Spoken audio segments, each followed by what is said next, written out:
Hello guys! So, welcome back to our YouTube channel, Grace V. Otley. So, I'm Eric Vincent Tupas at your service. So, andito ako ngayon nila Tita Marina, nagpapahangin, nagpaparelax. So, kasama ko ngayon yung Char, yung baby ni Tita Marina. Say hello, ano yung Ma'am Grace? Hi, hello po, my Grace. Ako, paki-shoutout kay Kuya Luis Vlog and Jennifer Wolf. Ikaw ba Kuya Luis Vlog? Hello. Kuya Luis Vlog, hello. And of course, kay Jennifer Wolf. Jennifer Wolf. Hello. Hello dahil yun. Hello. So, yun na nga guys. So, magkakanda kami ng interview dito sa San Rafael. So, kasama ko ngayon si Tita Marina dito sa pagkakandak, and of course si Ria Del Carmen, and of course po nagpapasalamat po kami sa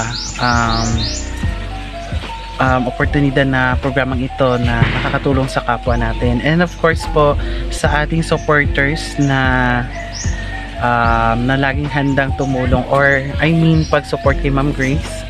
So, sa hindi pa nakasupport po sa aming YouTube channel po, please do subscribe po sa aming YouTube channel. Search nyo lang po ang Grace V. Otley.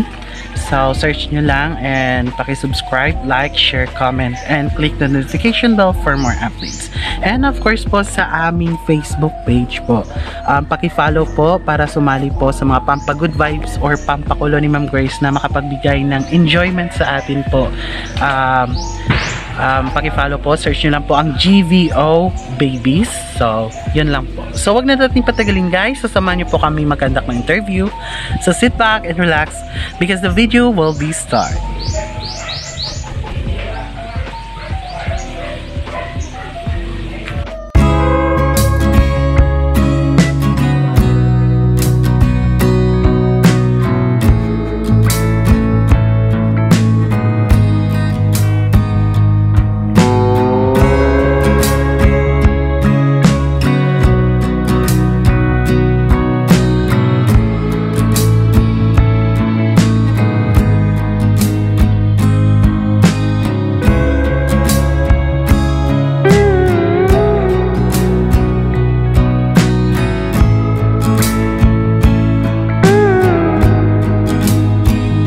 Okay, good morning guys. So, kasama natin ngayon si Kuya Gabriel Hino. So, Kuya, kamusta?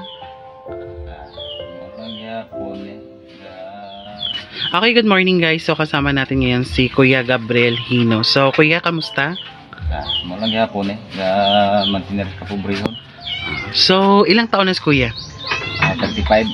35 years old. So, anong trabaho ni Kuya? Malang yapon, panguling, pamaya. Amo lang ginamahimo diri sa atong lugar diri sa gani man. So, amo gina number 1 sources diri sa San Rafael. So, dito man sa barangay 1 sa amon gani, ang amon man number 1 source is mangisda man. So, pero mas nami diri kay nga diri damo ka makuan may sa or butanta humay utan dito sa amon isda lang gid. Amo lang nagaling naka-advantage diri sa San Rafael. So, pila na da ka years nga amo na imo obra Kuya? Umpisa gid sang edad pa ko 14, 12, kabalon ako manguling kay ang amon sa una, ginikanan nako mag-uma lang gid man. Kay ako ang naobra lang po nako uma. Ako sa una, way mo graduate grade 6, graduate elementary.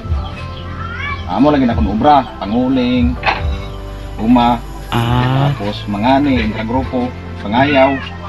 So, ano gid yang all around gid riya, farmers, magsasaka or ano na ang imo obra diri.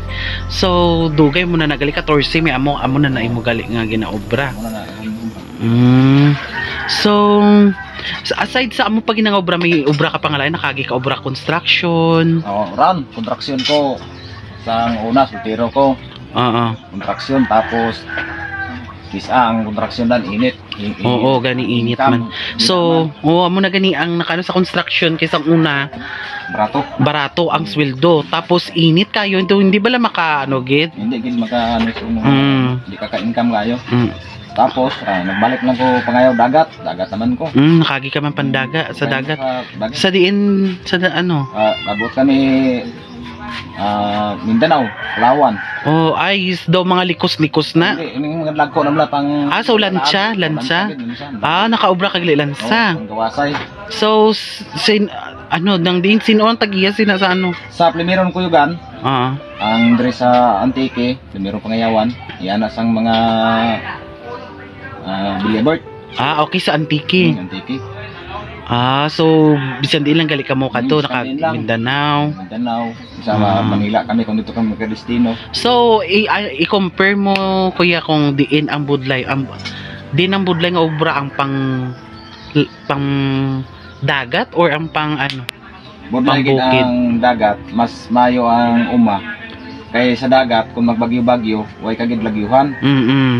Pero kung diri ka sa uma, may tendency pang okay, gani man. So, amo na gani nga karadlo ka lang galing sa may pandagat kay syempre kung araba lang insigida nga wala ka mo kabalo nga nagbagyo, di ba? Syempre na ka mo sa may lahod. So amo gina ang pinakabudlay. So sa 14 mo nga news nga ano nga pang obra damo-damo ka na nga na experience. Then syempre ang sa palayan gamay laman na di ba nga mga income no? Gamay lang dito. Pero sakto-saktuan. Sakto lang pero hindi siya mambal nga ano ganing mambal man ng permanente bala nga adlaw nga makakita ka mo na. Hindi gid. Di sa imo nga pangobra sa panguling di man na permanente. Hindi man.